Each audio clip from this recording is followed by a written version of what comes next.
Hai guys, terima kasih sudah klik video ini. Kasus hari ini adalah kisah nyata yang terjadi di Guwahati, India. Sebelum kita lanjut ke ceritanya, tekan dulu tombol subscribe-nya supaya kalian yang pertama tahu setiap saya upload video baru. Pada tanggal 4 Desember 2017, sekitar jam 8.30 pagi, Sweta Agarwal berusia 20 tahun sedang menuju kampus seperti biasanya. Sweta sedang mengejar gelar Bachelor of Commerce di KC Das Commerce College, dan selama bulan Desember, dia sedang mengikuti ujian semester kelima.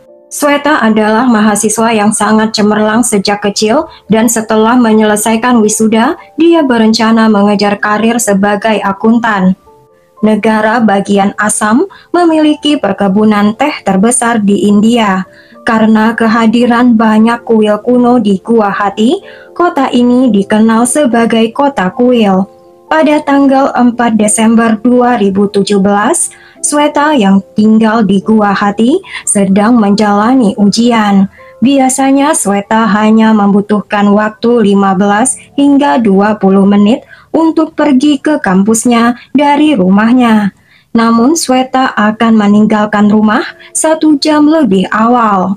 Alasan Sweta berangkat lebih awal karena dia ingin sampai di kampus sebelum waktu ujian dimulai dan mempunyai waktu untuk merevisi beberapa pertanyaan penting. Sweta berangkat dari rumah sekitar jam 8.30 pagi dan ujiannya akan dimulai jam 9.30 pagi dan berakhir jam 12.30 siang. Pada jam 1.30 siang, dia biasanya akan kembali ke rumah, namun pada tanggal 4 Desember 2017, Sweta tidak kembali pada waktu biasanya. Pada jam 2:30 siang, ibunya menjadi sangat khawatir terhadap putrinya dan menelpon ayah Sweta untuk memberitahunya bahwa Sweta belum kembali ke rumah. Ayah Sweta mencoba menelpon Sweta, tetapi Sweta tidak menjawab satupun panggilan. Ini sangat tidak biasa karena Sweta tidak pernah melakukan hal seperti ini sebelumnya. Jika Sweta mempunyai rencana untuk pergi ke suatu tempat dengan teman kampusnya, maka Sweta akan memberitahu ibunya terlebih dahulu. Pada pukul 3.30 sore, ponsel Sweta tiba-tiba mulai menyala dari keadaan mati, yang membuat orang tuanya semakin khawatir. Pada jam 5 sore, paman Sweta menerima panggilan dari nomor ponsel Sweta. Tak lama kemudian, ayah Sweta juga menerima panggilan dari nomor telepon Sweta. Tapi pada kedua panggilan itu, ada orang asing yang berbicara di ujung sambungan lain. Pria itu memberitahu ayah Sweta dan pamannya bahwa Sweta telah meninggal karena luka bakar. Tolong segera datang ke rumah saya yang berlokasi di Jalan Agarwal. Dalam keadaan terguncang, orang tua Sweta bergegas ke lokasi.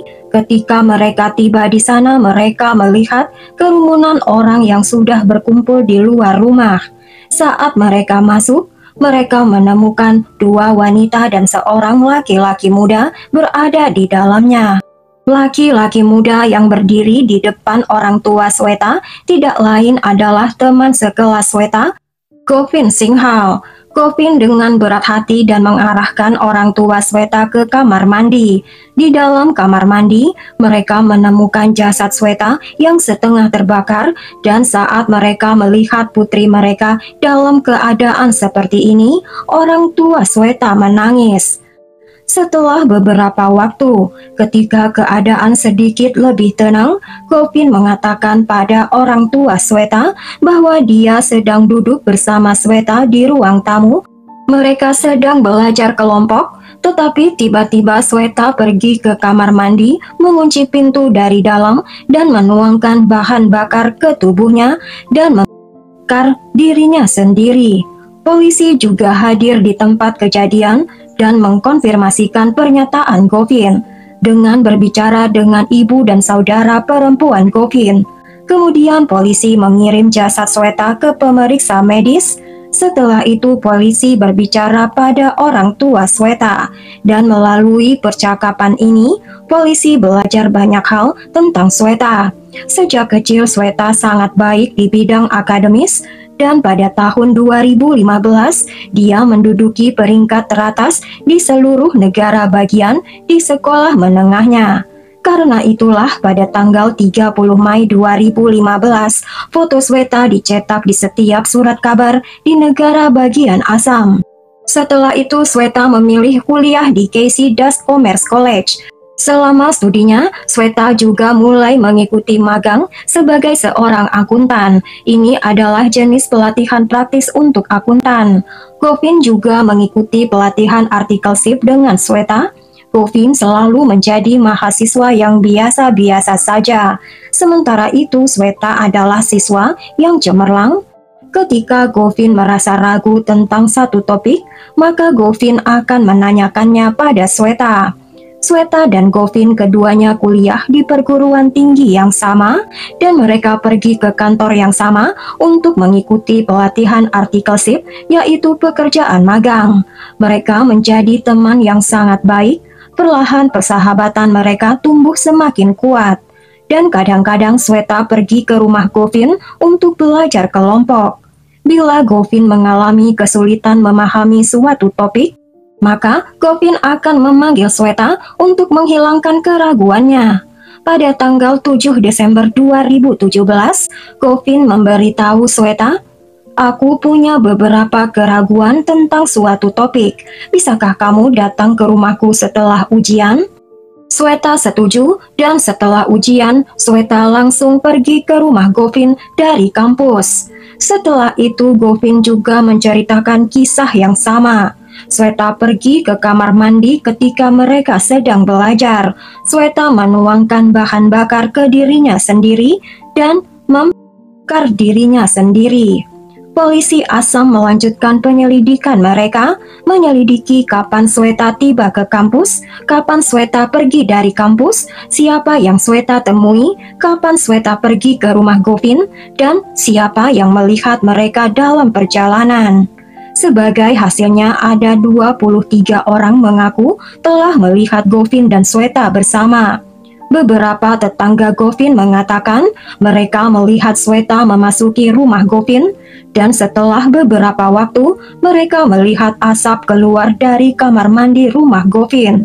Berdasarkan pernyataan Govin, polisi percaya bahwa Sweta telah pergi ke rumah Govin dan mengakhiri nyawanya. Namun polisi dibuat bingung oleh pertanyaan, mengapa seseorang yang ingin mengambil hidupnya sendiri harus pergi ke rumah orang lain untuk melakukannya. Orang tua Sweta menolak menerima putri mereka telah mengambil hidupnya sendiri karena Sweta secara fisik dan mental sehat. Ketika polisi menyelidiki lokasi kejadian, polisi menemukan bukti yang sangat penting. Ketika Sweta pergi ke rumah Govin, Sweta membawa tasnya bersamanya. Dan ketika polisi memeriksa tas Sweta, polisi menemukan serbet dari kafe terkenal. Serbet itu berisi pesan tertulis di atasnya yang mengatakan, "Jika kamu memutuskan hubungan ini, kamu nanti akan menyesal." Tampaknya Sweta sedang menjalin hubungan dengan seorang pria, dan ketika mereka putus, pacarnya menulis pesan yang mengancam ini. Tetapi ada pertanyaan muncul, jika ada seseorang yang memberikan Sweta serbet ini, kenapa Sweta menyimpannya di dalam tasnya? Setelah ini polisi menyelidiki tulisan tangan pesan di sapu tangan itu. Pertama, polisi membandingkan tulisan tangan di serbet itu dengan tulisan tangan Govin. Yang mengejutkan adalah tulisan tangan Govin dan tulisan tangan di serbet hampir sama. Ini menegaskan pada polisi bahwa Govin tidak mungkin menulis pesan tersebut. Sementara itu, tim polisi lain sedang merekam pernyataan dari 23 saksi. Dan dalam waktu ini, seorang tukang cukur bernama Pankai memberi kesaksian. Pankai mengatakan, pada malam tanggal 4 Desember 2017, saya melihat Govin pergi ke suatu tempat dengan sepeda motornya. Tetapi saat itu ada karung yang diikat di jok belakang sepeda. Ketika Govin berdiri sebentar di dekat saya ketika dia lewat, perhatian saya tiba-tiba tertuju pada karung yang terikat di belakang sepedanya. Ketika aku melihat lebih dekat, aku melihat ada zat merah yang menetes dari karung tersebut. Dan ketika aku bertanya pada Govin apa yang ada di dalam karung, Govin menjawab itu adalah cat merah yang dipesan ayahnya dari pabrik. Sebenarnya ayah Govin memiliki pabrik dupa dan Govin mengambil pewarna merah di sepedanya untuk mewarnai dupa. Setelah itu Govin mengucapkan selamat tinggal pada Pankai dan pergi. Pankai kemudian sibuk dengan pekerjaannya sendiri. Beberapa menit kemudian, Pankai melihat Govin lagi menuju ke rumahnya dengan karung yang sama.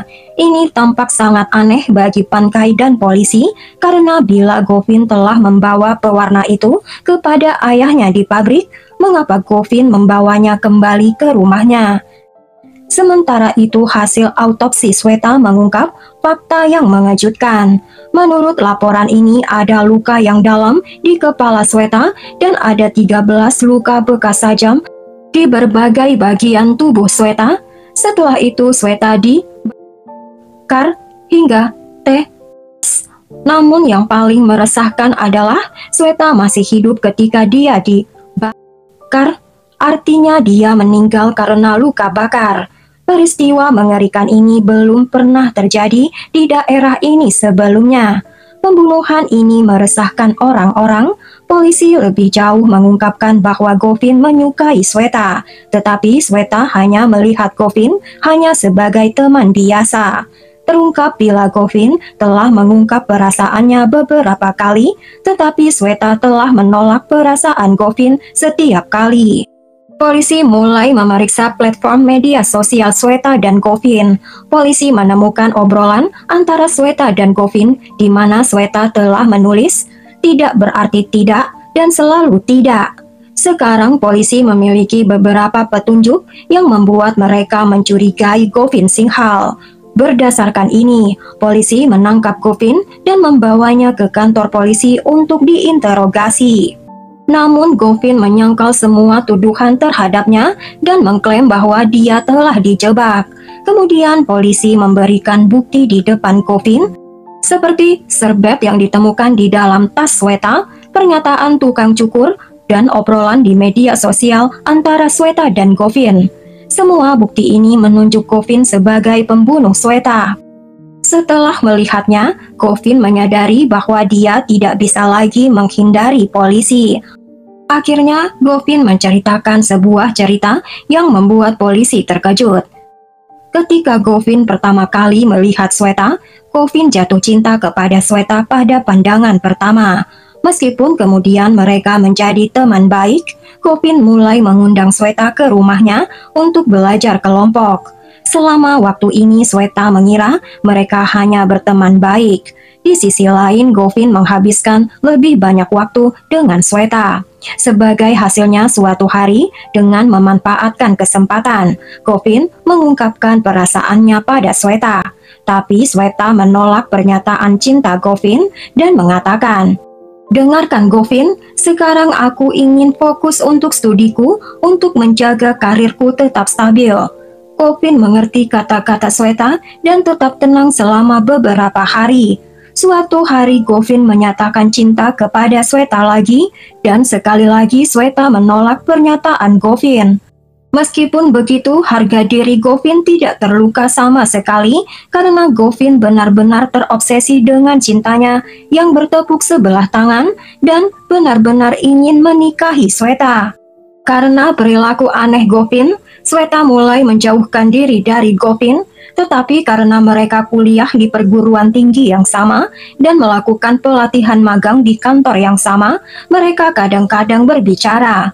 Namun perasaan cinta Govin pada Sweta tidak berkurang dan Govin memutuskan menyatakan cinta pada Sweta terakhir kalinya. Pada tanggal 4 Desember 2017, Govin bertemu Sweta di kampus. Setelah Sweta selesai ujian dan keluar dari kelasnya, Govin mendekati Sweta dan mengatakan, Saya memiliki keraguan tentang topik tertentu. Bisakah kamu datang ke rumahku dan bantu aku memahami mereka? Setelah itu, Govin membawa Sweta dengan sepeda motornya, dan mereka duduk di ruang tamu untuk belajar. Dan sekali lagi, Govin memegang tangan Sweta dan melamar Sweta. Kali ini Sweta tidak mengatakan apapun, malah Sweta mengambil tasnya dan mulai meninggalkan rumah Govin. Melihat ini, ego laki-laki Govin terluka, dan dalam kemarahan, Govin mendorong Sweta. Sweta kemudian menabrak dinding dan jatuh ke lantai tak sadarkan diri. Meskipun Sweta hanya pingsan, Govin mengira Sweta sudah meninggal, dan jika ada orang yang mengetahuinya akan menimbulkan masalah besar. Govin berangkat untuk membuang tubuh Sweta. Untuk memastikan Sweta sudah meninggal, Govin mengambil pisau dari dapurnya dan melukai Sweta 13 kali. Setelah itu, Govin meletakkan tubuh Sweta di karung besar, mengikatnya di belakang sepedanya, dan meninggalkan rumahnya. Namun Pankai melihat Govin dan melihat cairan merah keluar dari dalam karung dan menanyakan Govin tentang hal itu. Govin melanjutkan membuang jasad Sweta di tempat sampah di dekat rumahnya. Namun dalam perjalanan, Govin mendapat telepon dari ibunya, Kamla Devi, bertanya mengapa ada banyak darah di lantai. Govin menceritakan pada ibunya keseluruhan cerita.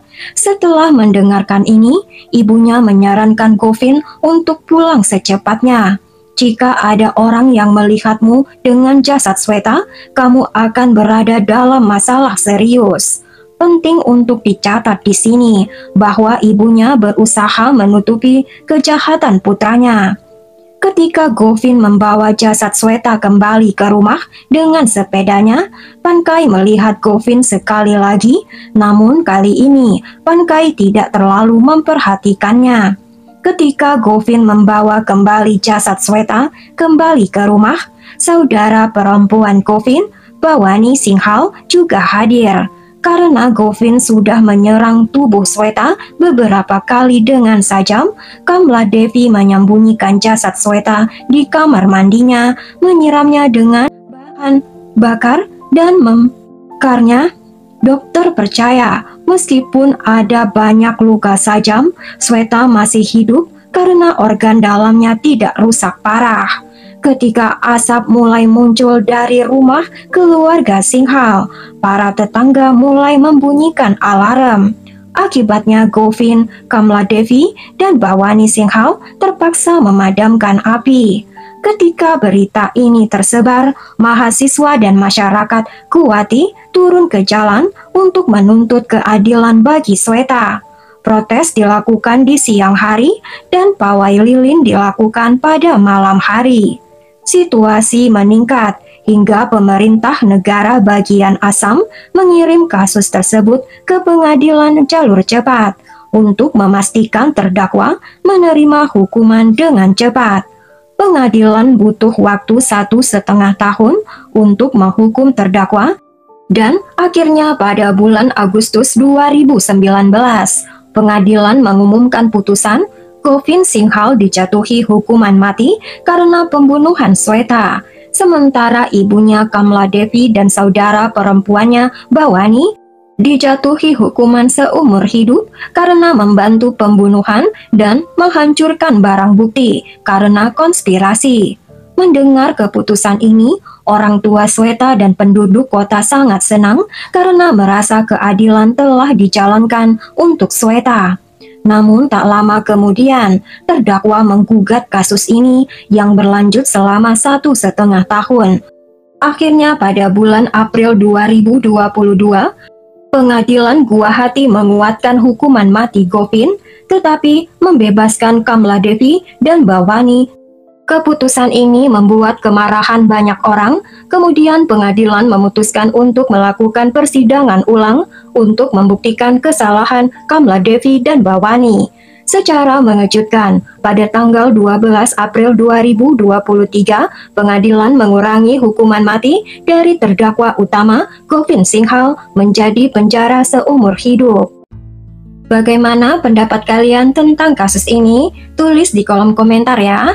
Sebaiknya kita harus bisa bersikap waspada dalam berbagai situasi seperti halnya Sweta. Karena Govin diketahui telah berkali-kali menyatakan cinta kepada Sweta dan selalu Sweta tolak. Dan pada saat Govin mengajaknya ke suatu tempat yang sepi, sebaiknya Sweta menolak ajakan tersebut. Sampai di sini dulu ceritanya guys. Ambil pelajaran dari setiap kasus dan buang jauh-jauh cerita kekerasan yang ada di dalamnya. Bila suka ceritanya, jangan lupa tekan tombol subscribe-nya ya. Berikan juga like, tekan loncengnya untuk cerita yang lain.